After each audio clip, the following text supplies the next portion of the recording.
Hi there, students. To fester. Festering.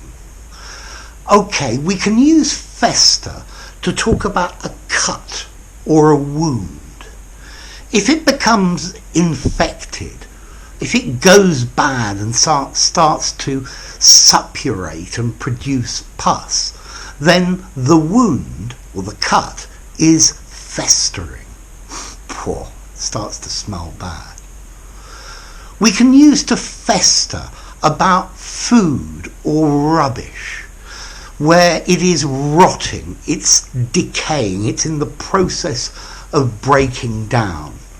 And this also implies that it makes an offensive, unpleasant smell. Yeah, it stinks.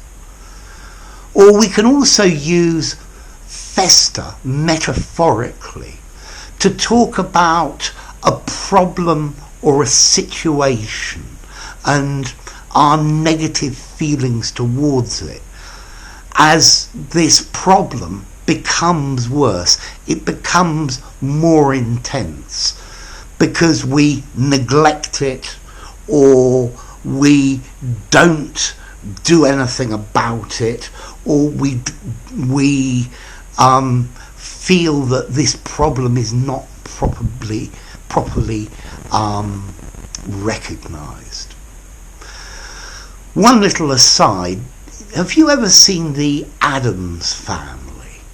Well, in the Addams Family, the uncle, the guy with the bald head, is called Uncle Fester. So it's probably quite a good name. So the food was festering in the sun.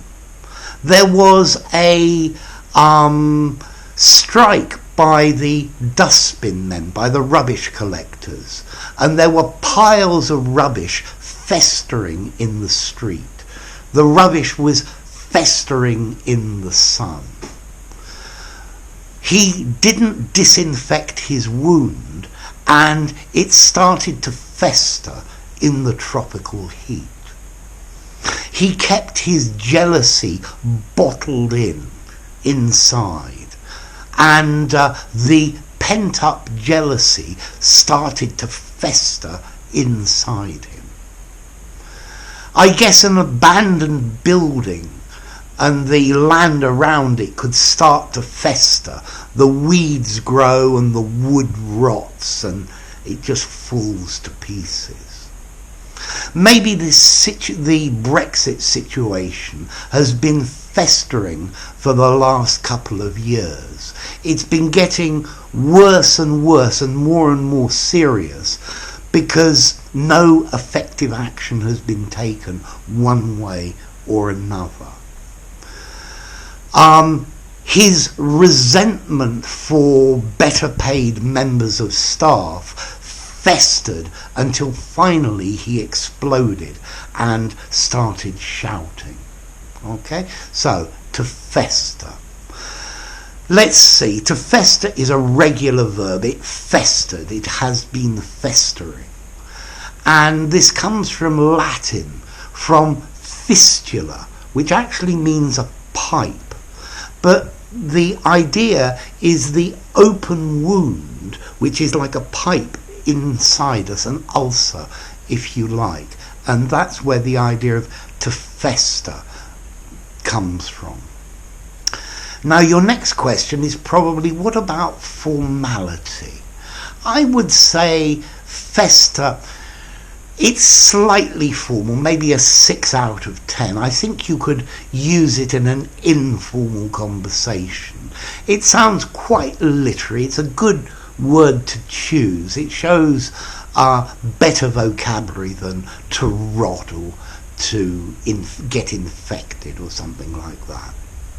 So, to fester, a cut or a wound that becomes infected, that maybe produces gangrene or pus, that is festering. Food or rubbish out in the sun, left for several days, it starts to fester. And then you can use it metaphorically a negative feeling or something bad that becomes more intense because it's not dealt with properly. So jealousy, resentment, or any other problem. Okay? So, to fester. If you enjoyed the video, give it a rating, subscribe to my channel, and I'll see you soon. Bye for now. To fester.